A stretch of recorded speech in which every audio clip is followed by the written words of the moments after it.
La période des impôts arrive bientôt, puis je trouvais ça pertinent de vous parler de REER. Encore plus pertinent, je voulais vous parler de stratégie d'investissement.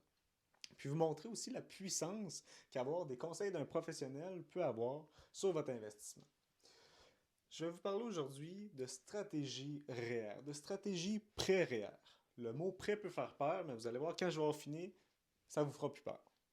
Ici, on a quelqu'un de 25 ans qui fait 60 000 de revenus par année, donc un taux d'imposition de 36 qui fait des contributions de 5 000 de sa poche par année dans un REER. Et puis qu'elle prend son retour d'impôt de 1 800 parce qu'elle a un retour de 36 et qu'elle le recontribue. Donc ça fait une contribution totale annuelle de 6 800 Sans prêt, qu'est-ce que ça ferait après 35 ans à 6 d'intérêt à ses 60 ans? Elle aurait 757 000 d'accumulé. Maintenant, avec une stratégie de prêt REER, qu'est-ce que ça fait? On prend la même contribution initiale, donc 5 000 la personne ne va pas sortir plus d'argent de ses poches pour pouvoir utiliser la stratégie. 5 000 au lieu d'attendre le retour d'impôt et de contribuer 6 800 ce qu'on fait, c'est qu'on prend le 5 000 de contribution de la personne et on ajoute un prêt de 2 689.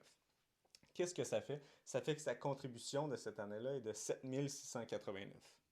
Qu'est-ce que ça fait? C'est qu'il y a un plus gros retour d'impôt vu que la contribution était plus élevée. Le retour d'impôt est de 2 768. Qu'est-ce qu'on fait avec ce retour d'impôt-là?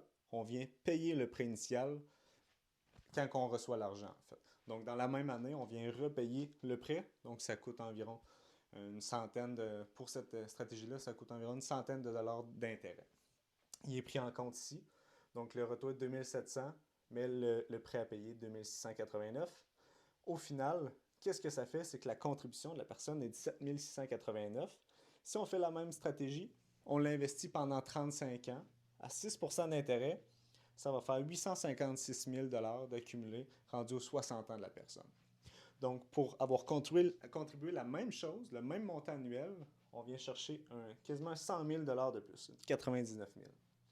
Ça, c'était à 6 d'intérêt. Si maintenant, on décide d'investir le montant un petit peu plus à risque et qu'on fait du 8 annuel de moyenne, qu'est-ce que ça fait?